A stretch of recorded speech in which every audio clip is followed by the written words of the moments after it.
Hola amigos, les habla Ariel Ben Abraham. Feliz semana desde Israel. Les deseamos que tengan días venideros llenos de paz, felicidad, mucha armonía y sobre todo mucha conexión, mucha conciencia de conexión con nuestro Creador.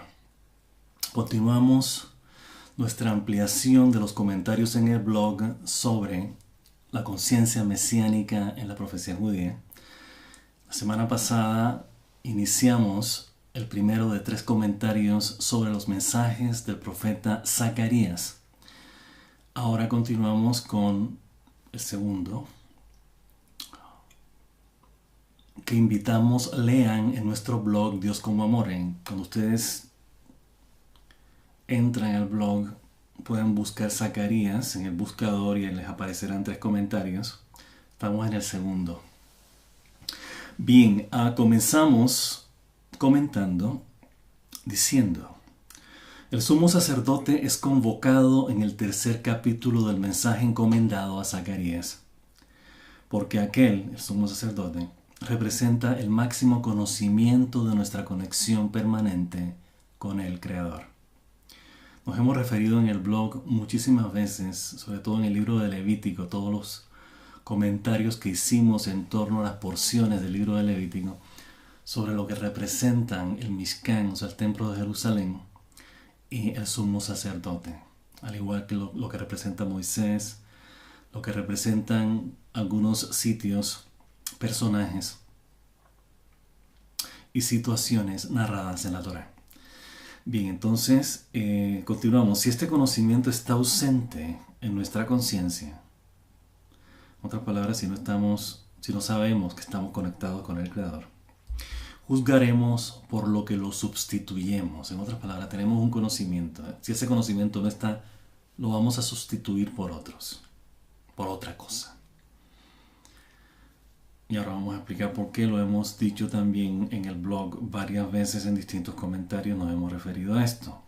Dicho de otro modo, como los sabios hasídicos enseñan, los niveles de la conciencia son vasijas vacías en espera de ser llenadas. Es bueno que ampliemos sobre esto. O sea, esto no es algo normal que hemos estado oyendo. O sea, normalmente la manera como concebimos nuestra conciencia, los distintos niveles de conciencia, es como se nos ha enseñado tradicionalmente a través de la educación formal, la cultura. Pero tenemos que ser realistas. Hemos insistido mucho en que una manera de entender nuestra existencia y nuestra relación, sobre todo, no tanto nuestra relación con Dios como el plan que Dios tiene con nosotros, la Torá en sí, cuando estudiamos Torá, es que la estudiemos con una perspectiva empírica. En otras palabras, hay causa y efecto. Todo el principio, lo hemos dicho antes en otros comentarios, todo el principio de lo que nos quiere comunicar la Torá, de los fundamentos de la Torá, se basan o tienen más bien un propósito ético. Ese propósito ético responde a lo que hemos dicho, causa y efecto. En otras palabras, cuando vemos que pasan cosas, que tomamos decisiones y nos pasan cosas por las decisiones que tomamos, estamos hablando de la narrativa de la Torá, y vemos que tiene consecuencias. La Torá nos está enseñando un principio ético y moral a partir de eso. O sea, que sepamos que hay causa y efecto para un propósito, no es causa y efecto porque haya causa y efecto. La idea es aprender. Esto es muy importante. Entonces, esto que tiene que ver con lo que decíamos de las vasijas vacías. Tenemos pensamiento, tenemos discernimiento que realmente precede al pensamiento. El discernimiento es un proceso dinámico que existe para distinguir, entender lo que pensamos. Lo que pensamos a partir de lo que captamos con nuestros sentidos. En otras palabras, el pensamiento responde a percepción. No pensamos si antes no hemos percibido algo. Esto es obvio. Entonces, lo que estamos tratando de decir acá, lo que nuestros sabios hasídicos nos enseñan, que lo que pongamos en el discernimiento, en el pensamiento, al igual que en las emociones, sentimientos, pasiones e instintos, es lo que vamos a experimentar, es lo que vamos a vivir, es lo que vamos a tener como efecto, como resultado. Entonces tenemos que tener mucho cuidado con lo que pensamos, mucho cuidado con lo que sentimos y mucho cuidado de la manera como reaccionamos a ello. Entonces la mejor manera de garantizar un balance, un equilibrio armónico en la conciencia es que pongamos lo que es debido, lo que es apropiado en cada una de las dimensiones de nuestra conciencia. Así nos ahorramos problemas. Entonces, si nos buscamos disgustos, vamos a cosechar frustración, depresión, neurosis, etc. O sea, cuando decimos etcétera, no estamos hablando de las consecuencias negativas que tiene todo eso. Entonces, como dicen los orientales, hay que ponerle atención. Las filosofías orientales, cuando hablan de su meditación y sus técnicas, ellos lo que están tratando de enseñarnos, y aquí no estamos enseñando meditación, dejémoslo claro, estamos poniendo un ejemplo, o más bien hablando de una referencia. Están hablando de poner atención. Dicen, bueno, cierra los ojos, cruza las piernas, etc. Respira profundamente, pon la mente en blanco, o pon atención a lo que pasa por tu mente. Entonces, lo que nos están diciendo es, pon atención a lo que te pasa en tu vida. Entonces, si viviéramos conscientemente cada momento de nuestras vidas, nos ahorraríamos muchos problemas. No se nos olvidarían las cosas. Y tendríamos más presente qué es lo prioritario, lo importante, lo necesario en nuestras vidas. Y hacia esa dirección vamos. Su servidor tenía un compañero de trabajo hace muchos años. Trabajábamos en televisión. Él decía, son cosas que no se olvidan, él decía, la mejor manera de hacer un trabajo, que cada uno en ese negocio teníamos una función. Una persona hacía cámara, una persona editaba, una persona escribía, una persona dirigía, una persona producía, una persona se encargaba de las luces, del sonido, etc. Él decía, si uno pone atención, me decía a mí, si tú pones atención, te concentras en lo que tú haces, te va a salir bien. O sea, al principio sonaba como algo hueco, ¿no? O sea, se supone que yo lo que tengo que hacer, tengo que poner atención a lo que estoy haciendo. Él lo que se refería era enfocarse plenamente, poner 100% la atención en lo que uno estaba haciendo. ¿Qué pasa? No habría errores. Si la persona escribía, no cometía errores. Si la persona editaba, no cometía errores, etcétera, etcétera. ¿Por qué? Porque estaba concentrado o concentrada en lo que estaba haciendo. Eso es más o menos lo que algunas sectas orientales enseñan a partir de nuestra captación, de nuestra percepción de la realidad, del entorno, de lo que nos rodea. Entonces, esto se empata con lo que hemos dicho antes. ¿En qué es lo que vamos a ponerle atención a qué le ponemos a nuestro pensamiento, a nuestras emociones, a nuestras pasiones, a nuestros instintos? En otras palabras, ¿qué sembramos? Bien. Si las llenamos con codicia en vez de generosidad, ambición en vez de solidaridad, o disputa en vez de armonía, se manifestarán según lo que pongamos en ellas. De allí que debamos ser cuidadosos con lo que ponemos en nuestros pensamientos, emociones, sentimientos, pasiones e instintos. Nuestra redención individual y colectiva comenzará cuando los mantengamos llenos de los caminos y atributos del Creador. En otras palabras, cuando la Torah sea la matriz, como dicen ahora, en términos de informática, cuando sea la Torah nuestra manera de discernir, de percibir y de experimentar y de vivir la realidad material. O sea, lo que estamos viviendo, lo que entendemos como vida. O sea, los caminos y atributos del Creador son la referencia para obtener un resultado que Él nos dice que va a hacer. Entonces tenemos que hacer y esperar para que se manifieste. Ya sea una manifestación inmediata, con buenas acciones, o una manifestación posterior, con alguna transformación que lleguemos a experimentar en nuestra conciencia a lo largo de nuestro tránsito por esta vida. Bien, el conocimiento más elevado de nuestro nexo permanente con Dios es el comienzo de este proceso. Y habíamos dicho inicialmente en el comentario que ese conocimiento de nuestra conexión permanente con el Creador es el sumo sacerdote. Por eso el profeta se está refiriendo a él. En este caso, en este capítulo en particular, es Zacarías, perdón. Capítulo 3, versículo 7, leemos. Así dice el Eterno de las multitudes, si anduviereis en mis caminos y guardareis mis ordenanzas.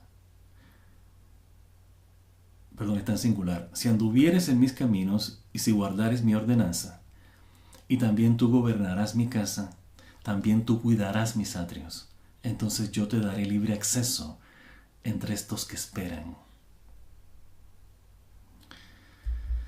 Decimos acá, el Creador reafirma su redención restaurando el conocimiento permanente de que estamos unidos a Él. O sea, la reconstrucción del templo es eso, es volver al Creador. Es volver a estar conectados con Él permanentemente. Por eso hay que reconstruir Jerusalén, hay que reconstruir el templo. Esa es la idea.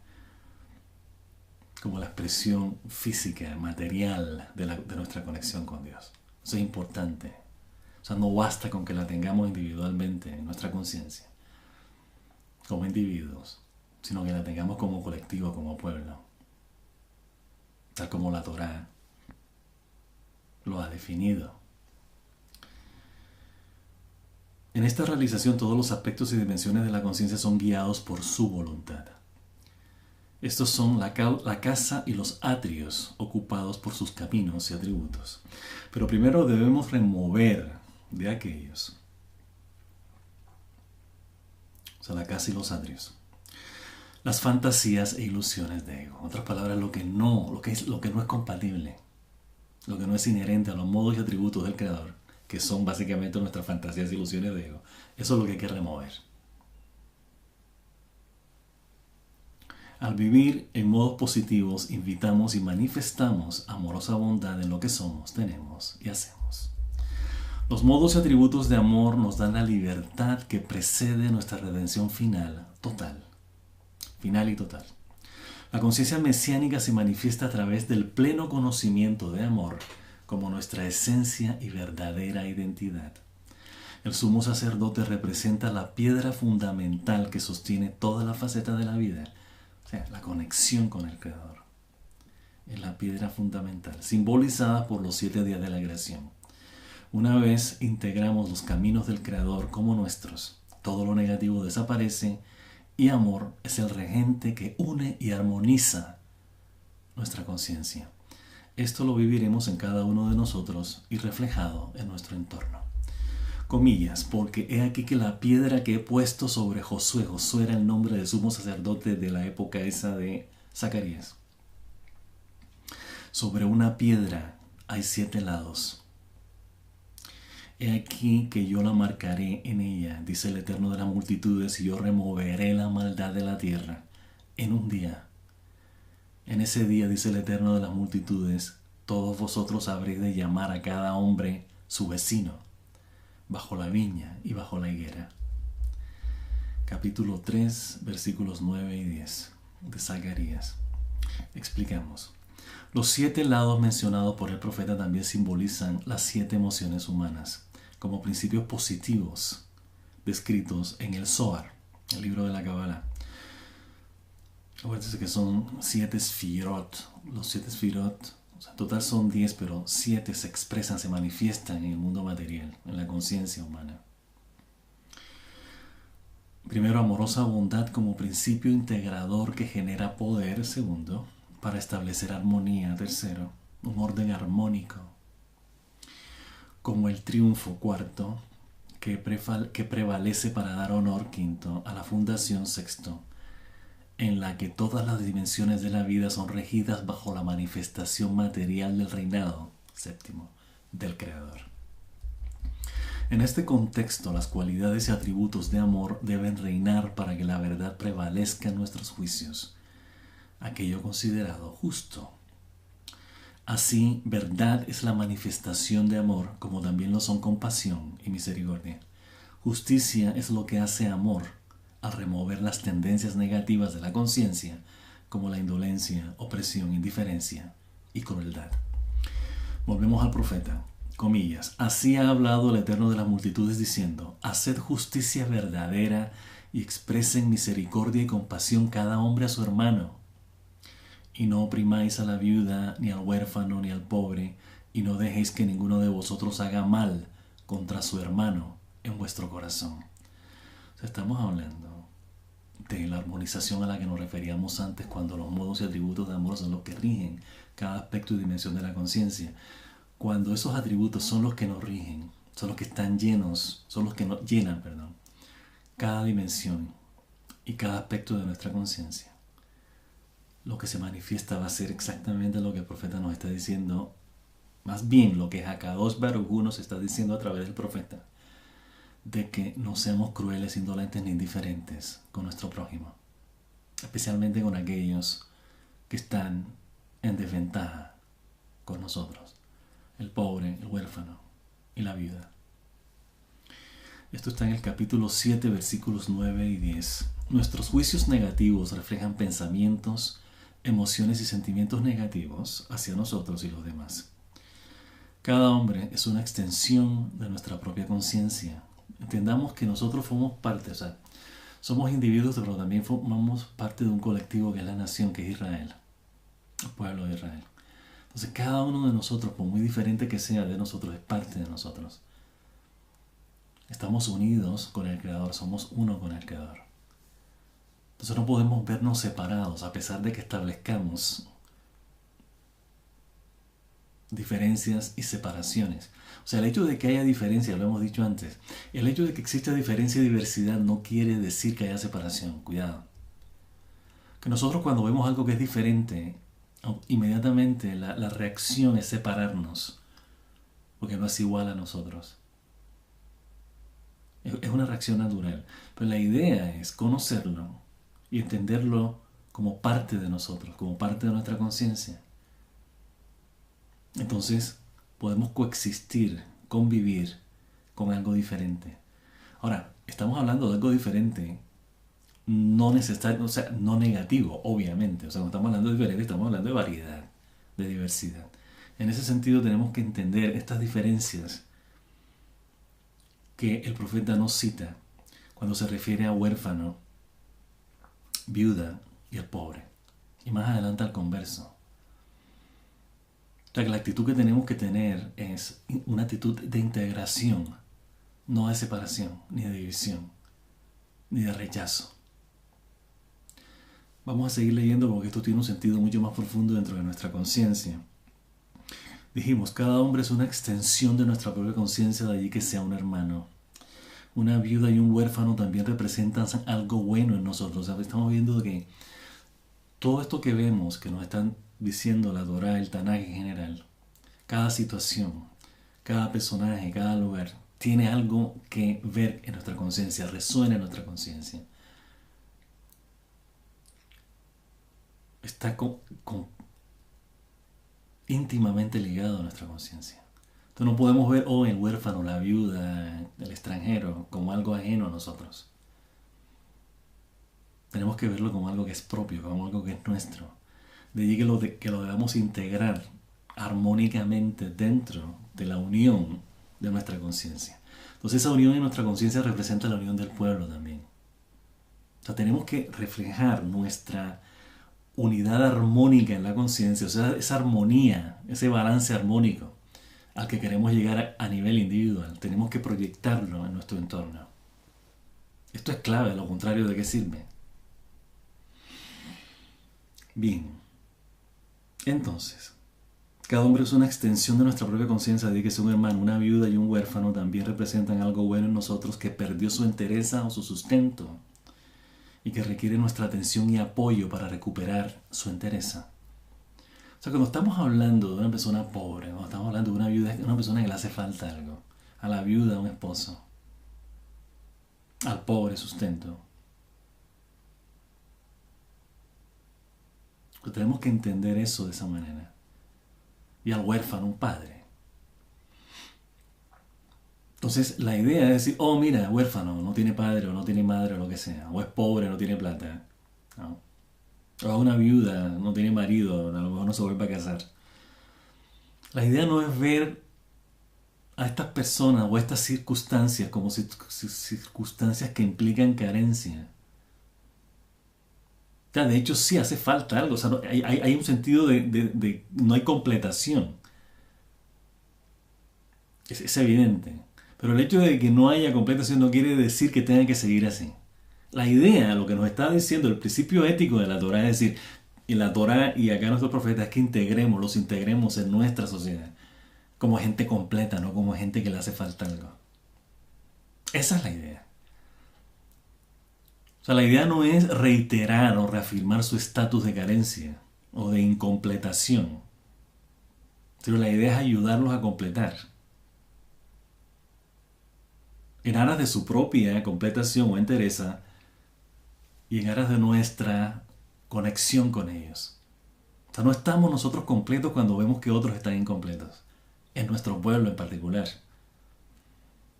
y en la humanidad en general. O sea, no pueden estar unos felices mientras otros sufren. No se trata de eso, la idea es que todos estemos bien.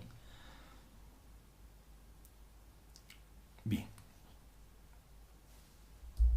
Del mismo modo que cuidamos nuestras propias viudas y huérfanos en nuestra conciencia, debemos protegerlos en nuestro entorno. O sea, a veces carecemos de algo dentro de nuestra propia conciencia, buscamos y lo llenamos, lo satisfacemos. De la misma manera que lo hacemos, procuremos que otros también puedan tenerlo o ayudarlos a que lo tengan. Esto es muy fundamental en el judaísmo. La misma actitud se aplica al converso como aspiración en espera de ser realizada y consumada.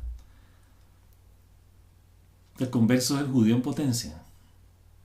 Entonces, ¿qué pasa? Hay que ayudar al huérfano, a la viuda, al converso y al pobre. Está en proceso de completar algo. Entonces, por eso los profetas insisten que hay que ayudarlo, y la Torá también. Hemos dicho que en la Torá se repiten 5 o 6 veces más amar al extranjero, porque fuimos extranjeros en Egipto, que amar al prójimo. Se repite más el término amar al extranjero que amar al prójimo. Muchísimas veces. Y se reitera en los escritos de los profetas. Entonces pongamos atención, ¿no? ¿Qué es lo que es extranjero que nosotros debemos amar? ¿Qué es lo que supuestamente es ajeno a nosotros, que es parte de nosotros y que tenemos que abrazar como nuestro? Pónganse ustedes a pensar entonces, sacan su conclusión de qué es eso ajeno dentro de nuestra conciencia que debemos integrar y abrazar como nuestro, pero que consideramos ajeno. A mí no me gusta esta cualidad mía. ¿Qué negativo? ¿Es acaso algo negativo? No, es algo débil. Bueno, refuérzalo entonces, en vez de señalarlo como una debilidad tuya y establecer un juicio negativo contra esa debilidad.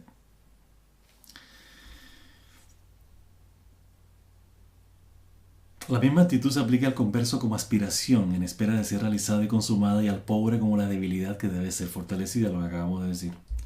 Asistimos al converso para que se convierta en parte integral de nuestra nación y de nuestra tierra. Apoyamos y educamos al pobre para que desarrolle su potencial y adquiera las riquezas existentes en su identidad judía. O sea, el ser pobre, tenemos que definir la pobreza de una manera distinta a la que normalmente se nos ha enseñado el que no tiene o que necesita, ¿no? Entonces, en términos de pobreza. Sin embargo, acá estamos haciendo una invitación a identificar la pobreza como lo que no procuramos obtener a nivel de conocimiento. Realmente lo que nos hace pobres es nuestra falta de conocimiento. Algunos dicen falta de educación. Ah, no estudió, por eso es pobre. Tenemos que ir mucho más allá de eso. ¿Qué es lo que nosotros conocemos en nuestra conciencia? Ya como no como algo que nos va a ayudar en nuestra subsistencia material, sino como algo que nos va a dar un sentido de realización, de totalidad de nuestra conciencia, si estamos realizados, estamos completos, prescindiendo si tenemos plata o no tenemos plata, si somos ricos o somos pobres, materialmente hablando. O sea, la riqueza personal comienza a partir de la individual en la conciencia, no en lo de afuera. Y los chinos tienen un proverbio muy sabio. O sea, rico es aquel que no tiene más, que tiene más, perdón. Rico no es el que tiene más, sino el que necesita menos. Interesante, ¿no? Yo nos hemos referido a eso antes aquí. Entonces, pongamos a pensar qué es lo que dejamos de necesitar. Y en ese dejar necesitar encontraremos nuestra riqueza. La persona que necesita ponerse 2 anillos en la mano, un collar, aretes, maquillaje, ¿no? Etcétera. ¿Por qué necesita eso? Dice uno, es que esas cosas le reflejan lo que ella o esa persona quiere que la gente sepa de ella. La manera como viste. Bueno, pero ¿qué tal lo de adentro? Eso sí está más interesante todavía. Cuando uno ve una persona que viene disfrazada con todos esos pocos de arandeles, ¿no? De adornos. Y se da cuenta uno que no tiene nada. Absolutamente nada. Al contrario, uno habla con la persona y quiere salir corriendo de ahí. Entonces empezamos a darnos cuenta qué es lo importante. Ya no lo importante en términos de lo necesario. La modestia en el judaísmo es muy importante. Una de las principales cosas que le enseñan a las mujeres, ¿no? Y a los hombres también, pero se enfatiza mucho en la mujer. La modestia. ¿Cómo traduces tú modestia? No pretender lo que uno no es. Así de simple. Eso es modestia. Uno es lo que uno es. Y uno dice lo que uno dice a partir de lo que sabe, a partir de lo que uno aprendió, a partir de lo que uno considera cierto, real, concreto. Y lo expresa. Y trata de aplicarlo en la mayor manera posible, en la mejor manera posible, en la mayor cantidad de veces posible. Eso es. Las cosas llegan, los medios llegan, cuando uno tiene el conocimiento como verdad que quiere comunicar. Uno no tiene que aparentar nada, uno es lo que le sale, ¿no? No tiene que estar leyendo un guión ni nada de esas cosas, no fluye. Entonces entendamos la pobreza de esa manera. O sea, la pobreza es algo que necesitamos completar nosotros. Si somos pobres de compasión, por ejemplo, somos pobres de amorosa bondad, somos pobres de solidaridad, somos pobres de generosidad. Entonces preguntémonos por qué, ¿no? ¿De dónde viene esa pobreza? Y aliviamos esa pobreza dentro de nuestra conciencia primero. Vamos a ser ricos. Y la gente va a apreciar que nuestro trato es más importante de lo que nosotros podemos dar materialmente. Una limosna, una bolsa de comida, el pasaje de un autobús. Bien, entonces ¿qué pasa? Decimos acá, apoyamos y educamos al pobre para que desarrolle su potencial. O sea, la debilidad que tenemos es un potencial que no ha sido propiamente reforzado. Entonces, por ejemplo, si tenemos talentos para ciertas cosas y no los desarrollamos, básicamente tenemos pobreza en cierto tipo de talentos, ¿no? Por ejemplo, si no plantamos bien, por ejemplo, cuando vamos a plantar un jardín, si no lo hacemos bien, bueno, ¿qué pasa? Hay que aprender a hacerlo, ¿no? Entonces, somos pobres de agricultura, necesitamos aprender agricultura, hacerlo mejor. Entonces nuestra riqueza se va a revelar en la manera como plantamos y cosechamos. Bueno, un ejemplo viable. Apoyamos y educamos al pobre para que desarrolle su potencial y adquiera las riquezas existentes en su identidad judía. O sea, nuestra riqueza realmente está en lo que somos. La idea es que encontremos lo que somos. ¿Cómo sabemos quiénes somos como judíos? La Torah tenemos que estudiar Torah todos los días. No podemos dejar pasar un día sin hacerlo. Leer Tehilim. Eso nos está recordando nuestra identidad. De dónde venimos. Y cuál es nuestro propósito en la vida. Y ahí está nuestra riqueza. En ese conocimiento. Y vamos a entender, a empezar a captar y entender y a percibir el mundo. A partir de esa identidad. A partir de esa Torah. Todo lo vamos a entender. Ahora vamos a ver por qué las naciones, porque hay gente que se porta de cierta manera. Esto encaja dentro de la descripción que la Torah nos ha dicho de qué es lo que es una persona así, así, así o así. Vamos a entender todo, lo vamos a tener muy claro. Pero sobre todo vamos a asimilar la diferencia entre nosotros, como judíos, y los no judíos. Eso es lo clave acá. Bien, sigamos. Al amarnos a nosotros mismos lo suficiente, esto es un proceso individual, estamos hablando de pobreza, estamos hablando de debilidades internas en nuestra conciencia. Estamos hablando de amarnos, pero estamos hablando de amarnos a nosotros mismos. No es cuestión de darnos besitos, mirarnos en el espejo, comprarnos una buena camisa. Sí puede entenderse de esa manera, pero la idea es ir adentro a la conciencia. Amarnos lo suficiente para reforzar esa cosa que nos tiene débiles, que nos tiene con miedos, que nos tiene inseguros, que nos hace celosos, que nos hace envidiosos, que nos hace codiciar, que nos hace imaginarnos que nos ganamos la lotería.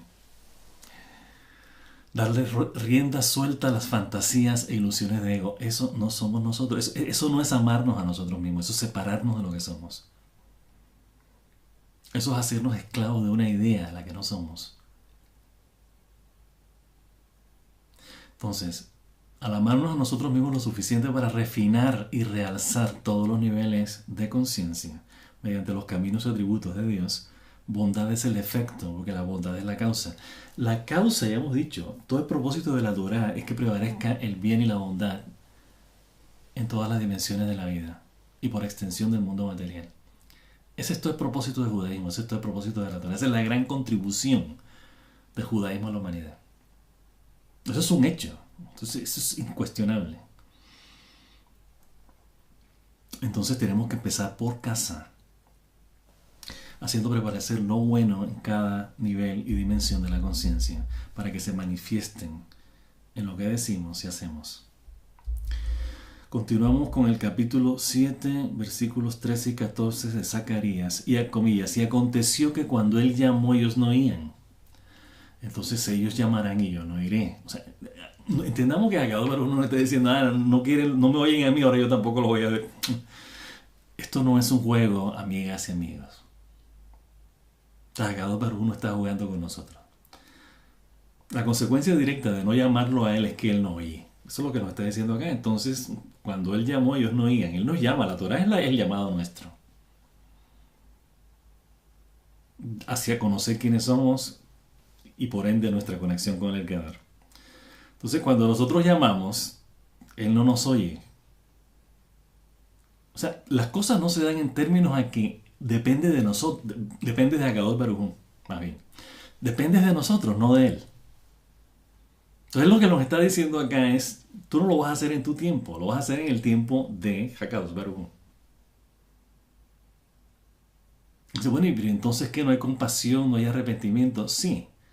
El problema es que una vez uno haya metido en su cabeza todas las fantasías e ilusiones de ego, la maquinita de ego, diciendo y tomando las decisiones, va a estar difícil que esa maquinita de ego llegue y le diga al Creador, oye, ¿por qué no me haces este favor? Y si tú tienes tu maquinita de ego, ¿por qué no le dices a tu ego, a tu sentido de autosuficiencia, que lo haga? Si eres tan autosuficiente, ¿por qué no lo haces tú? No puedes ahora. ¿Y qué fue lo que pasó? En ese sentido, Akadosh Baruj Hu no oye.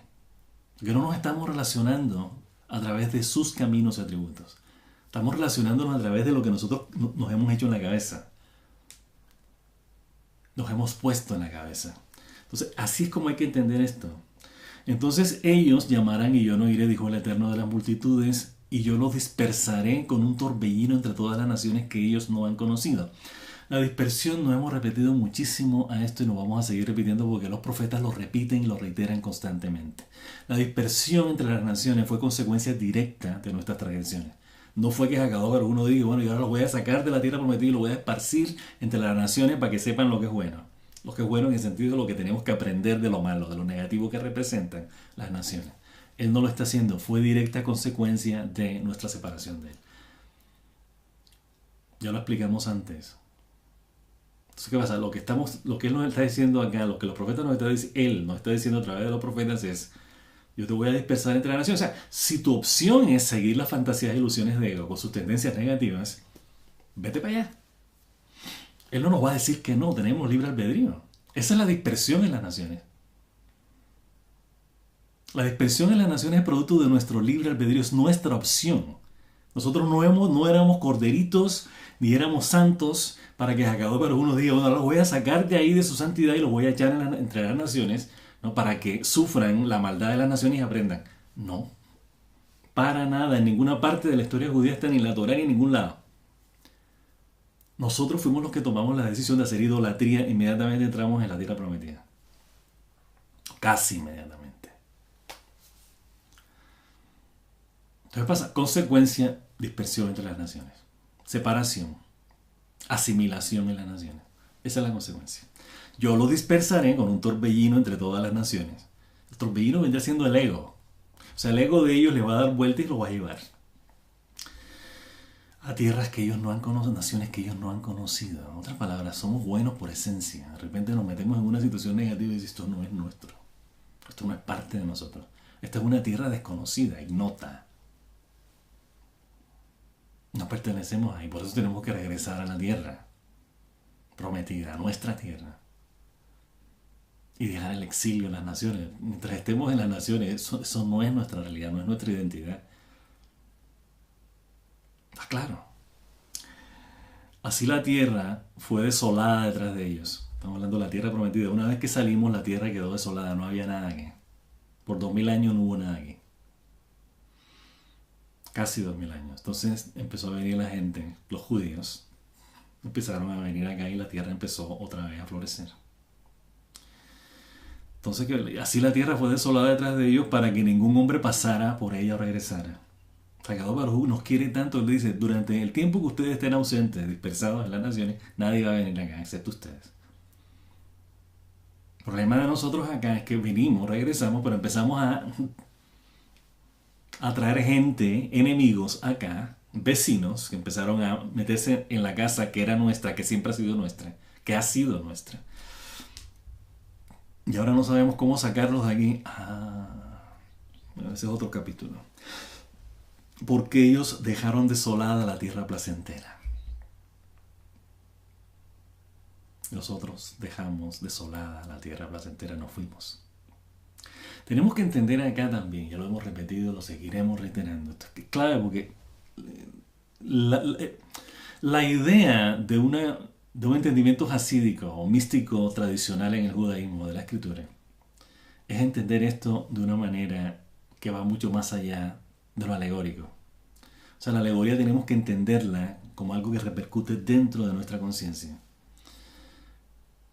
Esto es clave. La tierra es la vida. O sea, cuando hablan de la tierra prometida, están hablando de la vida buena. Lo hemos dicho en el blog muchísimas veces. Entonces, cuando estamos hablando, ellos dejamos la tierra placentera, desolada, la buena vida, la dejamos para atrás para meternos en la mala vida de las naciones. Eso es básicamente lo que está diciéndonos el profeta. O sea, sí, hay una tierra desolada, geográfica, claro. Eso históricamente lo sabemos. Pero también tenemos que entender que la tierra donde vivimos es nuestra vida. Y la vida es nuestra tierra. Bien, una vez más el profeta nos advierte acerca de la causa y el efecto de nuestra separación de los caminos y modos del Creador. Cuando preferimos oír las voces de las ilusiones y fantasías de ego, no oímos la voz de Dios. Y Él tampoco oye la nuestra. Lo que acabamos de decir. Las ilusiones de ego exilian nuestra conciencia y dispersan nuestra bondad potencial entre lo negativo. Aunque Dios atribuye nuestra dispersión entre las naciones, de hecho hemos sido nosotros quienes propiciamos nuestro exilio. Nuestra bondad no conoce envidia, codicia o maldad, como naciones que oprimen nuestra esencia y verdadera identidad. Las naciones se convierten en desolación. Convierten en desolación las naciones lo buena y placentera que es la vida, la cual también es nuestra tierra. El amor de Dios es mayor que nuestro amor. En su compasión el Creador no olvida su pacto, que es el nexo permanente con nosotros. Comillas, capítulo 8, versículos 1 a 3. Comillas. Y la palabra del Eterno de las multitudes vino diciendo: Así dice el Eterno de las multitudes, yo soy celoso de Sión con gran celo, y estoy celoso de ella con gran furia. Así dice el Eterno, yo retorno a Sión, y moraré en Jerusalén, y Jerusalén será llamada ciudad de la verdad. Y la montaña del Eterno de las multitudes será llamada la montaña sagrada. Wow. Eso es lo que yo llamamos el amor de Dios. Aquí está. El celo del Eterno con Jerusalén. Yo moraré en Jerusalén, y Jerusalén será llamada ciudad de la verdad. ¿Cuál es la única verdad que hay? Hashem. Hakadot Baruj Hu es la única verdad. La montaña del Eterno, el templo de Jerusalén. Beshat Hashem rápidamente y en nuestros días. Bien, explicamos acá, ampliamos. La Torá y las Escrituras hebreas se refieren a los celos de Dios para indicarnos la intensidad de su amor. Si no nos amara, no dijera yo prometo regresar a Sion, voy a volver a Sion, a mi montaña sagrada. La intensidad de su amor, Él también quiere que lo amemos con un amor intenso y exclusivo. O sea, de la misma manera que Él nos cela a nosotros tenemos que celarlo a Él igual. Dejar a un lado la fantasía de ilusiones de ego y dedicarnos exclusivamente a Él. Las fantasías e ilusiones de ego son las prostitutas con las cuales nos vemos y violamos la alianza, el matrimonio con Él. Ya lo hemos dicho, nos hemos referido a eso antes. Un gran amor ardiente y mutuo sella nuestro nexo eterno con Él, en un tiempo y espacio llamado Sion, Jerusalén. Por eso somos sionistas. En este tiempo y espacio es también la verdad sagrada, verdad, ciudad de la verdad, en la que queremos vivir eternamente. La verdad llena amplios lugares donde expresiones vitales de vigor se manifiestan en la libertad total de amor. Estamos anticipando lo que va a decir el profeta en los siguientes versículos. En este conocimiento somos uno con el Creador. Comillas, y de hecho así terminamos el comentario en el blog. Comillas, y los amplios lugares de la ciudad estarán llenos de muchachos y muchachas jugando con ellos. Ese es el vigor, la vitalidad de la vida, los muchachos y las muchachas. En Jerusalén. Así dice el Eterno de las multitudes. Si será maravilloso ante los ojos de este pueblo en aquellos días, los días de la Geulá, de la redención, de la era mesiánica, también será maravilloso en mis ojos, dice el Eterno de las multitudes. ¡Wow! Que el deleite y la placidez del Creador esté siempre con nosotros. Establece para nosotros la obra de nuestras manos. Dispón para nosotros la obra de nuestras manos. Aquí estamos, como dice Moshe Rabbeinu. Entonces, yo creo que está todo dicho acá, ¿no? Tenemos que ver que ponemos, resumiendo, tenemos que ver que ponemos en la conciencia. Sumo sacerdote es la referencia, es nuestra conexión con Él. Una vez abracemos esta conexión con el Creador, todo lo que viene va a estar bien. Y que Él reine sobre cada uno de los aspectos y dimensiones de nuestra conciencia, por siempre y jamás. Amén.